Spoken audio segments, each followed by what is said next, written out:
পুত্রহারা জননীর আর্তনাদ। তিনি চিৎকার করে বলছেন কিভাবে তার সংসার চলবে। অসহায় এই পরিবার আজ সংবাদ মাধ্যমের মুখোমুখি হয়ে কথা বলেছেন। তারা রাজ্যের মুখ্যমন্ত্রীর দৃষ্টি আকর্ষণ করেছেন। কেনই বা এই পরিবারটি আজ অসহায়? পরিবারের আয়ের উৎস হিসাবে, যে আয়ের উৎসকে কাজে লাগিয়ে যিনি এই সংসার পরিচালনা করেছেন, তিনি হঠাৎ করে মৃত্যুর কোলে ঢলে পড়েন। অসহায় এই পরিবার আজ সংবাদ মাধ্যমের মুখোমুখি হয়ে প্রতিক্রিয়া ব্যক্ত করতে গিয়ে রাজ্যের মুখ্যমন্ত্রীর দৃষ্টি আকর্ষণ করে বলেছেন মুখ্যমন্ত্রী যেন তাদের পাশে দাঁড়ায়। মুখ্যমন্ত্রীর কাছে আর্জি তাদের। আমরা যে দৃশ্যটি আপনাদের কাছে তুলে ধরছি, সেই দৃশ্যটি অবশ্যই একজন উপার্জনকারীর মৃত্যুতে একটি পরিবার কিভাবে অসহায় হয়ে পড়তে পারে, সেই বিষয়টি আমরা এই প্রতিবেদন কিংবা এই দৃশ্যে আমরা তুলে ধরছি। অসহায় পরিবারটির পাশে দাঁড়ানোর জন্য রাজ্যের মুখ্যমন্ত্রী এবং অবশ্যই বিশালগড়ের বিধায়ক সুশান্ত দেবের কাছে সাহায্যের আর্জি জানালেন জননী। আমরা বলছি বয়স্ক জননী। বৃদ্ধা মা আজ সংবাদ মাধ্যমের মুখোমুখি হন গোলাঘাটি বিধানসভার অন্তর্গত কাঞ্চনমালা বাজার সংলগ্ন, আমি আরো একবার বলছি, গোলাঘাটি বিধানসভার অন্তর্গত কাঞ্চনমালা বাজার সংলগ্ন এলাকার পরেশ সরকার হঠাৎ রোগাক্রান্ত হয়ে জিবি হাসপাতালে চিকিৎসাধীন অবস্থায় মৃত্যুর কোলে ঢলে পড়েন। বিশালগড় বিধায়ক এবং রাজ্যের মুখ্যমন্ত্রী দৃষ্টি আকর্ষণ করার কথা আজ সংবাদ মাধ্যমের মুখোমুখি হয়ে বলেছেন সে পরেশ সরকারের মা। 5 জনের পরিবারে একমাত্র উপার্জনকারী ছিলেন পরেশ।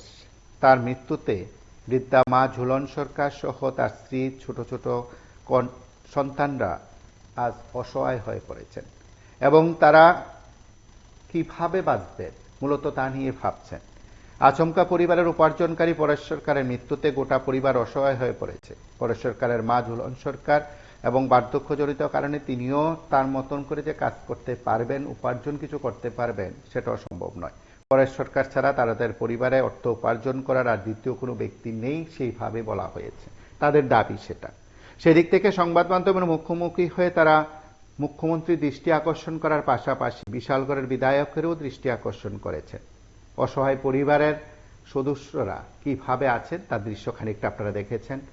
বৃদ্ধা জননীর কথা আমরা শুনব।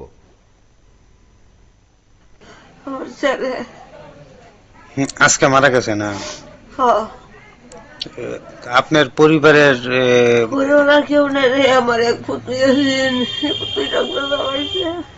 এখন আপনারা কিভাবে মানে কি করবেন আপনারা? কোন ভগবান জানে, আমি জানি না, আমার আর মত নাই। আপনার পরিবারে আপনার ছেলে বউ কি করে?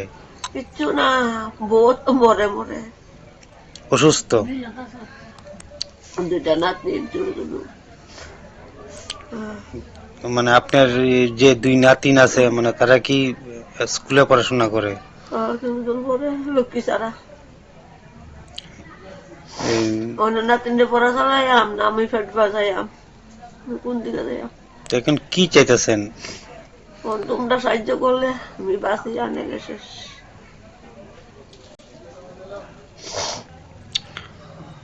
কি চান এখন আপনারা? মুখ্যমন্ত্রী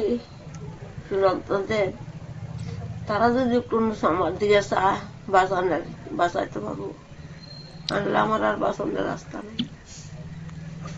সুশান্ত দেব তো বিশালগড়ের এমএলএ। হ্যাঁ, বিশালগড় এমএলএ। আচ্ছা, মানে তার কাছে আপনার কি দাবি থাকবে? কি দাবি হন তারই কোক না, আমার সংসার তার কেউই নাই, আমি কি করে বাঁচাম, কি করে চললাম না 3 দিন বউটাই ডাস গাছ কাটা নেই। আপনার এই যে এলাকাটার নাম কি? কাঞ্চনমালা। আপনার কয় ছেলে? 2 ছেলে, বড়টাও এই অবস্থা, বড়টাও শিলবাগান। আপনার বড় ছেলের বাড়ি কোন জায়গাতে? ওই তাহাই বর্ডার সাইডে। আপনি কি আপনার ওই যে ছেলে মারা গেছে, হ্যাঁ ওই ছেলে, আপনার নাম? ঝুলন বিশ্বাস।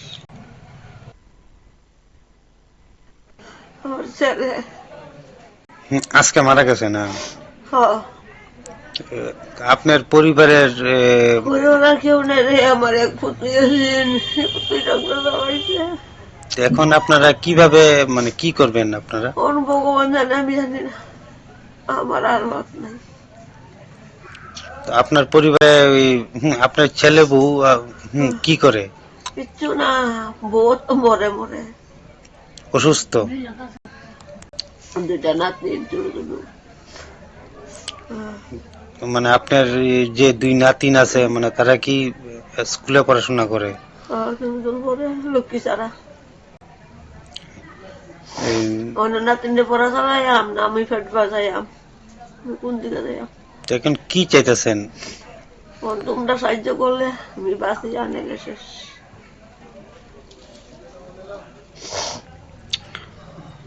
কি চান এখন আপনারা? মুখ্যমন্ত্রী সুশান্ত দেব, তারা যদি একটু আমার দিকে চায় বাঁচাইতে পারবো, আনলে আমার আর বাঁচানোর রাস্তা নেই। সুশান্ত দেব তো বিশালগড়ের এমএলএ। হ্যাঁ, বিশাল করে বের। আচ্ছা, মানে তার কাছে আপনার কি দাবি থাকবে? কি দাবি হন তারই কোক না, আমার সংসার তার কেউই নাই। আমি কি করে বাঁচাম, কি করে চললাম না তিন দিন লিয়া, বউ একটাই গা আছে কাটা নেই। আপনার এই যে এলাকাটার নাম কি? কাঞ্চন বলা। আপনার কয় ছেলে? দুই ছেলে, বড়টাও এই অবস্থা, বড়টাও শরীর না। আপনার বড় ছেলের বাড়ি কোন জায়গাতে? ওই তাহাই বর্ডার সাইডে। আপনি কি আপনার ওই যে ছেলে মারা গেছে এই ওই ছেলের লোক আপনার নাম? ঝুলন বিশ্বাস। আপনারা শুনলেন অসহায় পরিবারের কথা, বয়স্কা জননীর কথা, এখন মুখ্যমন্ত্রী। এবং অবশ্যই বিশালগড়ের বিধায়ক যদি এই পরিবারের পাশে দাঁড়ায়, তাহলে অবশ্যই এই অসহায় পরিবারটি বাঁচতে পারবে। এমনই দৃশ্য, এমনই কথা আমরা সংশ্লিষ্টদের কাছ থেকে যে বিষয়গুলো উত্থাপন করলাম আপনাদের প্রত্যেকের কাছে তুলে ধরছি। বাকি বিষয় রাজ্যের মুখ্যমন্ত্রী এবং বিশালগড়ের বিধায়ক হয়তো দেখবেন, যেহেতু তারা সরাসরি মুখ্যমন্ত্রী এবং বিশালগড়ের বিধায়ক সুশান্ত দেবের কথা বলছেন। আপনারা সঙ্গে থাকুন, দেখতে থাকুন PB24।